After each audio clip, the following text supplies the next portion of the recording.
Bom dia, nós somos os Amigos da Cidade e hoje é quinta-feira, já. Né? Isso significa que os dias passam depressa e nós precisamos ter as nossas realizações o mais rápido possível, mas também não podemos esquecer de ter a boa qualidade do dia a dia. Então, que esse dia, o dia de quinta-feira, te ofereça um dia de qualidade, um dia que você consiga olhar para a sua vida espiritual, para a sua vida emocional, para a sua vida familiar, que você consiga olhar também para os seus negócios, que não pode deixar de fora, né? E que você termine o dia de quinta-feira, como terminou o de quarta, dizendo, tudo que fiz foi bom, eu estou feliz. Né? Porque uma das coisas melhores que existe é quando você pode terminar o seu dia e você pode dizer, eu fiz o meu melhor nesse dia e no dia de amanhã eu quero fazer melhor do que eu fiz hoje.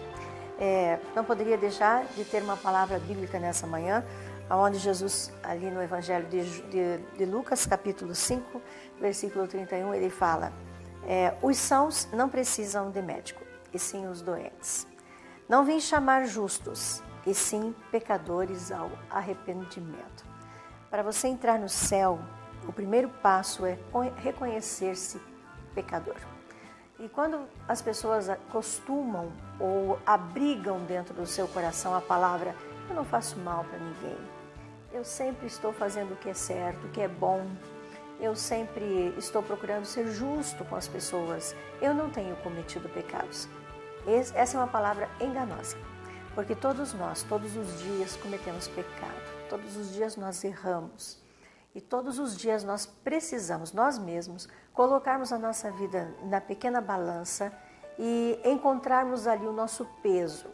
E todos os dias nós precisamos reconhecer que somos pecadores e que precisamos pedir perdão de nossos pecados para termos a entrada no céu.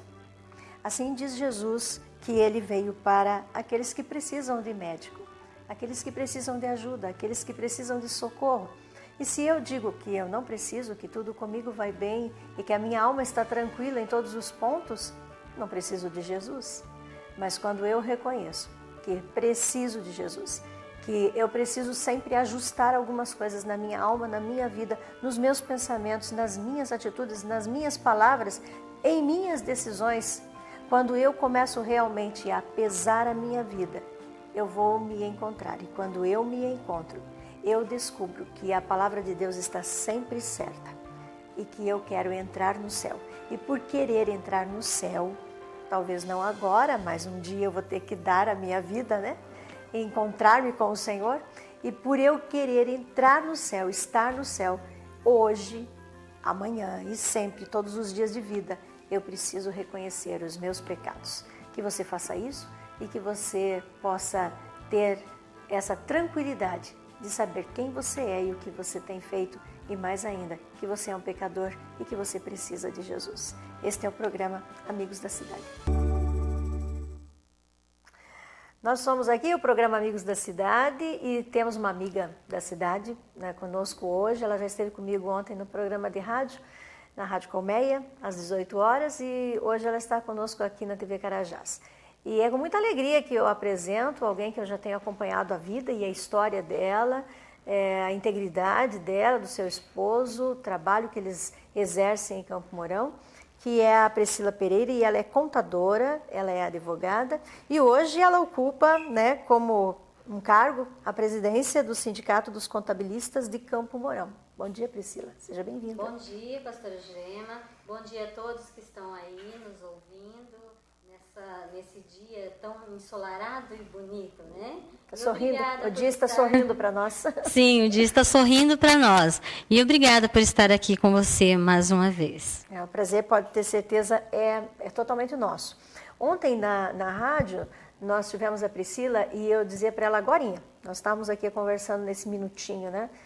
O quanto ela conseguiu alcançar, eu entendo, com as instruções, as orientações, na área da contabilidade, aquilo que é responsabilidade nossa, aquilo que é responsabilidade do governo, aquilo que nós temos que fazer e como que nós precisamos entender algumas regras, algumas situações sobre um planejamento tributário. Né? E nós vamos começar por aí também, tá bom, Priscila? Sim. O planejamento tributário, ou elisão fiscal, que é um nome mais técnico conhecido, né? Porque o planejamento tributário é um nome mais assim popular. É quando a empresa procura um profissional na área de contabilidade ou de consultoria de planejamento para saber qual é o melhor regime tributário para a sua empresa. É um direito do empresário poder pagar de forma legal uma taxa menor, pagar menos imposto. Porque, de acordo com o Instituto Brasileiro de Planejamento Tributário, toda empresa paga até 33% do seu faturamento é direcionado ao pagamento de tributos. É uma taxa bastante alta, né? É uma das mais altas do nosso, assim, do mundo falando, mundialmente falando. E como se faz esse planejamento?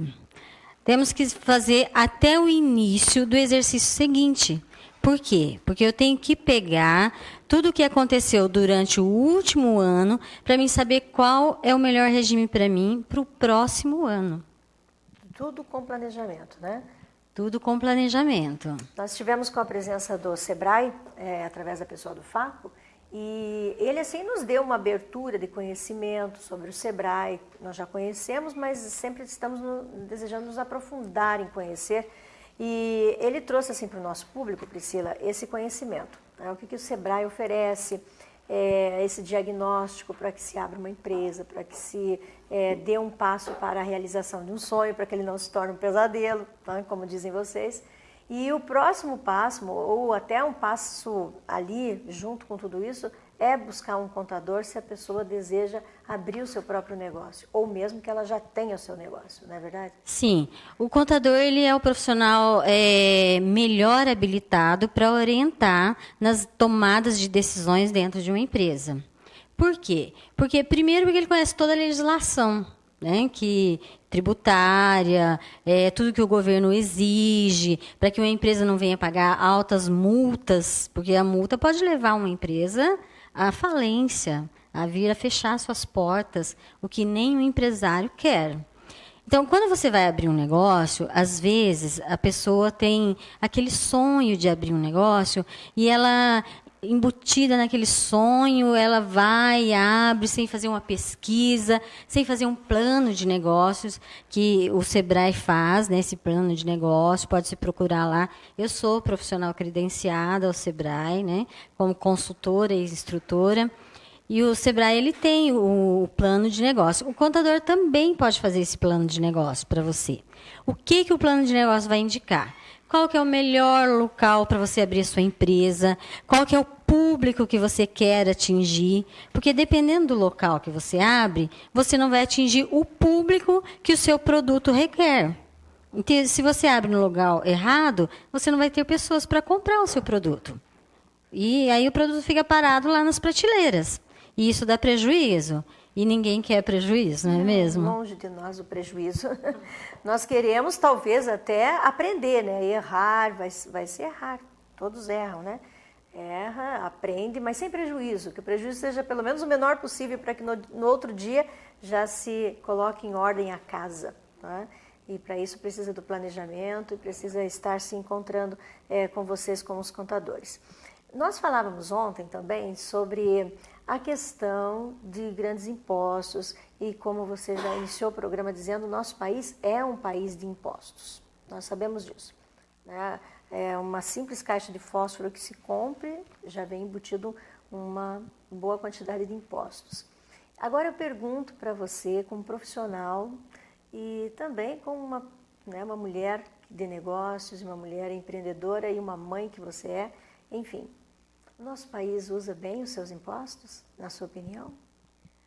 Olha, eu acredito assim, e as estatísticas falam, porque não adianta eu acreditar, mas não ter embasamento estatístico.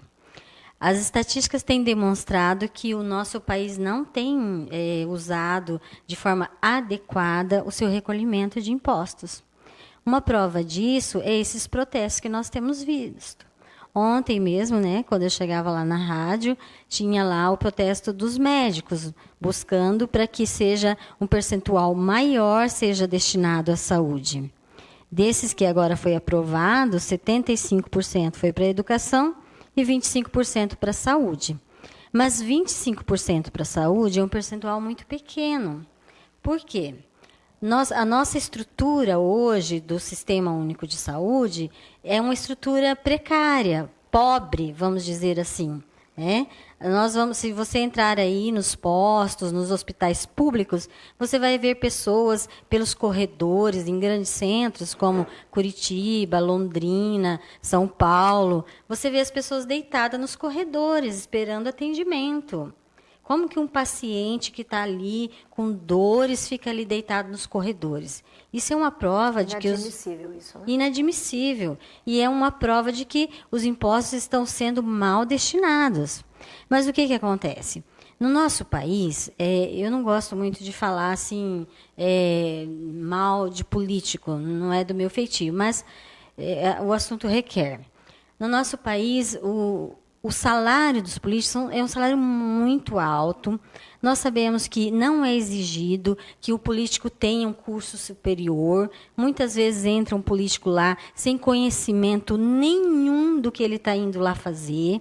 Ele pega e, às vezes, não tem um emprego e pleiteia uma vaga na política e ele entra lá e ele não tem conhecimento de lei, ele não tem conhecimento de administração pública. E aí, como que ele vai conseguir administrar bem isso? Não vai, porque são os políticos que administram o nosso país. Essa é a nossa dependência, né? Eu diria até que alguns se preparam muito para chegar. E existem aqueles de qualidade, pessoas de qualidade realmente que tentam fazer o bem e precisa que a maioria queira fazer o bem para que o bem aconteça. Mas eu diria que alguns se preparam até estudando, sabe? Até se formando para chegar num patamar como esse e para usar a máquina. Graças a Deus, toda regra tem sua exceção, né? Até nós temos políticos muito bem preparados, sim. Um exemplo era o Fernando Henrique, que tinha várias faculdades, falava vários idiomas. Então, ele era uma pessoa bem preparada, academicamente bem preparada. Mas nós temos exemplos aí, infelizmente, de pessoas que não puderam tomar posse de imediato porque era analfabeto, era considerado analfabeto. Então, eu penso assim, porque não tem hoje uma regra. Olha, para você concorrer a um cargo político, você tem que ter uma faculdade ou pelo menos um ensino médio. Não tem. Qualquer brasileiro pode concorrer. E eu acredito que deveria ter. Por exemplo, para você ser um advogado, você precisa fazer o OAB. A pessoa, além de fazer 5 anos de faculdade, ela tem que passar pelo exame da OAB, que é 2 provas. Agora, por que um político que vai administrar a maior empresa que nós temos, que é o país, não tem que ter uma preparação acadêmica para estar lá? Eu não concordo com isso. Eu acho que tem que ter uma preparação acadêmica. Pelo menos um mínimo de conhecimento, né? Sabe que caminhando, eu concordo e, ao mesmo tempo, eu penso assim que, caminhando ano passado, Priscila, eu conheci algumas pessoas, né? Muitas pessoas. E algumas marcam muito. E, de repente, você consegue ver, mesmo uma pessoa preparada, que fez uma caminhada longa, né? Faculdade e tudo mais, nós conseguimos ver que algumas pessoas que estão lá na outra ponta, elas têm um entendimento sobre uma política verdadeira, sincera e correta. Talvez o que nos falte seja a sensibilidade da pessoa entrar num cargo que não é uma profissão, mas que deveria ser uma doação. Eu estou colocando o meu nome, eu estou colocando a minha vida à disposição para que eu esteja doando durante 4 anos a minha vida para fazer o bem e para estar diante de pessoas que têm todo o conhecimento e juntos formarmos aquilo que é o melhor. Então, talvez essa boa dedicação de fazer, o desejo de fazer realmente o melhor. A experiência, hoje já é tido como válido a pessoa que tem lá mais de 3 anos de experiência em uma determinada área ter sido reconhecido como profissional técnico da área. Certo. Então, existem, sim, políticos que têm lá, não é analfabeto, Sim. mas tem lá o ensino fundamental, o ensino médio, mas tem uma vasta experiência dentro da área política. Então, ele vai entender muito melhor do que uma pessoa com formação acadêmica que, de repente, nunca viveu naquele ambiente, não sabe como funciona. Então, é como eu disse, toda regra tem a sua exceção. Né? E você fala muito bem sobre isso. Tem um fato que você está concorrendo a uma vaga ao cargo de conselheira no Tribunal de Contas do Estado do Paraná. E isso, para nós, Campo Mourão, é muito especial. E eu gostaria que você falasse para nós sobre essa vaga e sobre esse cargo. Então, isso daí é até... ontem uma pessoa estava falando assim para mim, olha, você é muito ousada, você é meio louca de concorrer a isso, né? Porque na história do Tribunal de Contas, como conselheiro, a maioria das pessoas que concorrem são políticos e não profissionais de outras áreas. Posso fazer uma pergunta? O que é o cargo de conselheira no Tribunal de Contas? O que faz? O que esse cargo compromete? O cargo de conselheira, ele tem... a pessoa, ela tem o dever de fiscalizar as atitudes, os atos políticos dos políticos, das prefeituras, dos órgãos públicos. Ele é como um juiz.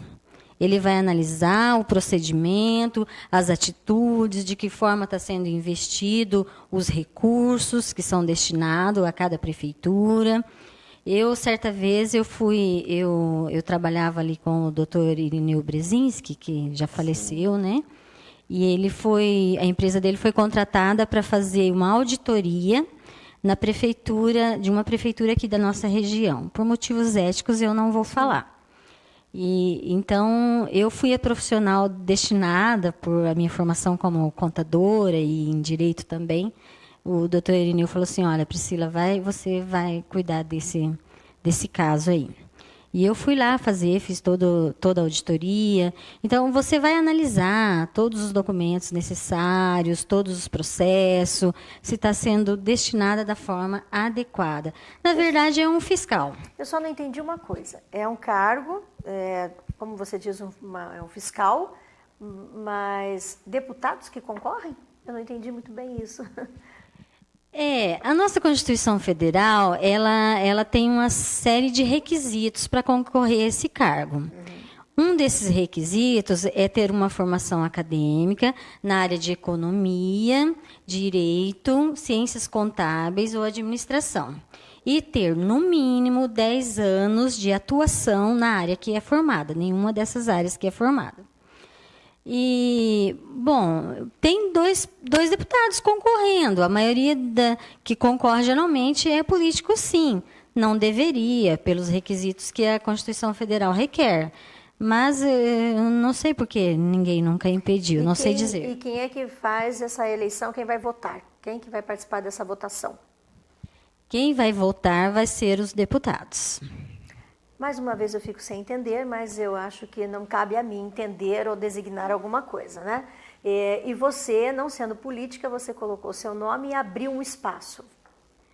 Que é de ter o direito como o direito de todos. Isso. Desde que atenda os requisitos, né? Todos os requisitos. A vaga foi aberta na segunda-feira e até a quinta-feira, até a quarta-feira à noite, só havia 2 deputados inscritos. Ninguém tinha inscrito. Aí eu falei assim, vou me inscrever. E peguei e me inscrevi. Na quinta-feira, me inscrevi e meu nome saiu, que havia uma pessoa, uma profissional, que é como eles chamam, né? É político ou é profissional. Uma profissional havia se inscrito e saiu meu nome em todos os jornais do estado, assim, sabe? De repente, as pessoas começaram a me... E eu nem sabia, porque você não vai ficar procurando se teu nome está no jornal, né? Começaram, nossa, você está concorrendo, saiu o teu nome no teu jornal, na Gazeta do Povo, na Folha de Londrina, e foi falando, né? E o que aconteceu? Na sexta-feira, na sexta-feira de manhã, eu ainda era pessoa, só eu e mais 2 deputados. Mas aí outros começaram. Na sexta-feira à tarde, mais 12 pessoas se inscreveram. Daí, na segunda-feira, eu estava lá, eu fui conversar com a Solange, que é a moça responsável pelo processo de seleção. Aí ela falou para mim, ela falou assim, olha, Priscila, você abriu uma brecha para que muitos outros viessem participar, porque senão nós íamos ter só os 2 deputados. Puxa, parabéns. E aí hoje nós estamos com, foram inscritos 45 pessoas, né? Certo. Então, assim, é um número grande. Certo. E houve já a primeira etapa, você já passou por ela, e agora haverá uma segunda etapa. A primeira etapa foi a análise de títulos, que é feito uma análise se você atende todos os requisitos, né? Porque, infelizmente, há pessoas que vai lá não sabe de todos os requisitos e acaba se inscrevendo. E ninguém pode impedir que se inscreva. Sim. Mas aí é feita uma pré-seleção para ver se você se encaixa nos requisitos que são requeridos. Então, eu passei já pela primeira análise, recebi uma ligação ontem, às 17h, e agora, na terça-feira, nós estaremos passando pela segunda fase, que é uma sabatina, lá na Assembleia Legislativa, numa banca de deputados, que vai fazer perguntas para você. Certo. E depois vamos esperar a eleição, que acontece que dia? Então, a eleição é o voto secreto. Aí que vem o problema, porque no voto secreto não tem como você provar a competência, não é mesmo? Uhum. E cada um vota em quem quiser. Está marcado para o dia 17 de julho agora, para ocorrer do dia 14 ao dia 17 de julho. Muito bem. Bom, eu acredito que você vai ter muitos votos. Eu acredito até que você vai chegar aonde nós mais gostaríamos que você chegasse, tá? A esse cargo. Mas se porventura isso não acontecer, você já está de parabéns.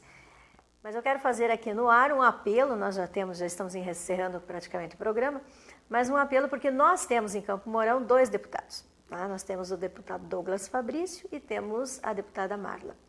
E nós queremos fazer um apelo para que os nossos deputados aqui que respondem para a nossa cidade, a nossa região, estejam dando o seu voto e mais do que o seu voto, estejam trabalhando pela nossa moroense, né? Para que a nossa moroense, a Priscila, possa estar nesse cargo e fazer o que ela faz muito bem, que é o seu trabalho com eficiência, com muita prudência e com muito respeito ao ser humano. Então, nós estamos aqui no ar fazendo esse apelo, estou tomando essa liberdade, tá, Priscila, de fazer esse apelo aos nossos deputados. Eu quero te agradecer, eu e todo o nosso público. E depois do dia 17, dia 18, quando tudo acontecer, você vai voltar aqui, tá? Vamos conversar mais sobre isso, pode ser? Pode ser. Eu agradeço, né, eu já recebi manifestação de um deputado lá, eu não conheço ele ligou para mim ontem, ele falando assim, olha, eu não conheço você, mas eu vi seu currículo. E pelo seu currículo, o meu voto é seu, porque eu não concordo também então que tem que seja ter 3 deputado. votos. Já tem que ter 3 já votos. Já tem um voto, né? Então, assim, eu fiquei feliz. Eu agradeço pelo convite de estar aqui, pastora. Foi uma alegria estar mais uma vez com você. E agradeço por vocês que estão aí nos assistindo e que esteve dando a sua atenção a esse programa maravilhoso que é o da pastora, que vem trazendo cada vez mais novidade para nós e também abençoando o nosso dia. Muito obrigada. Obrigada a você.